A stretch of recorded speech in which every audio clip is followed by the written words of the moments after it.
والدین نے جو بھلائی تمہارے ساتھ کی ہے تم اس کا بدلہ کیا دے سکتے ہو؟ اگر تم نے ان کے بڑھاپے میں خبر گیری کر بھی لی تب بھی وہ بدلہ نہیں ہو سکتا کہ جو انہوں نے تمہارے وجود میں آنے اور تمہارے لیے جو مشقتیں جھیلی ہیں، جو ایثار کیا ہے، جو قربانیاں دی ہیں تمہیں پالنے پوسنے کی، اس کا بدلہ نہیں ہو سکتا۔ اس کا بدلہ ایک ہی ہے، اور وہ کیا ہے؟ اللہ سے دعا کیا کرو وَقُلْ رَبِّ ارْحَمْهُمَا كَمَا رَبَّيَانِي صَغِيرًا، پروردگار ان دونوں پر رحم فرما، رحمت نازل فرما، ان کی مغفرت فرما، ان کے درجات بلند کر، ان کی غلطیوں سے درگزر فرما، ان کے گناہوں کو بخش دے، ان کی غلطیوں سے چشم پوشی اختیار فرما پروردگار۔ اور یہ در حقیقت میں تجھ سے درخواست کیوں کر رہا ہوں کہ مجھ پر ان کے احسان کا بہت بڑا بوجھ ہے، ان کے احسانات کا بدلہ میں نہیں چکا سکتا۔ وَقُلْ رَبِّ ارْحَمْهُمَا كَمَا رَبَّيَانِي صَغِيرًا، اور کہا کرو اے رب ہمارے، اے رب میرے والدین کے اوپر، بوڑھے والدین پر رحم فرما۔ اور ظاہر بات ہے کہ یہ سلسلہ جو ہے یہ صرف زندگی کا نہیں ہے، ان کے انتقال کے بعد بھی رب ارحمہما کما ربیانی صغیرا،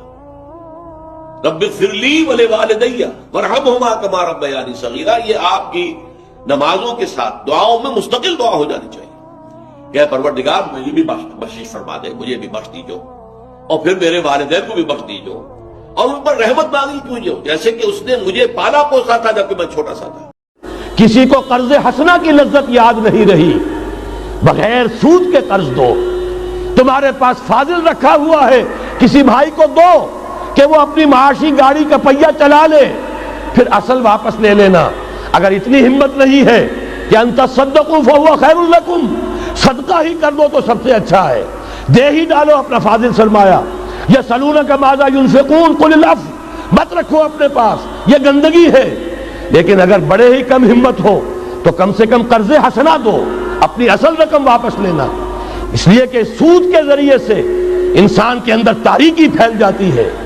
دل جو ہے اینٹ کے مانند، پتھر کے مانند سخت ہو جاتا ہے، کٹھور۔ ثم قست قلوبکم فہی کالحجارۃ او اشد قسوہ، آدمی درندہ بے دندان و چنگ، اور انسان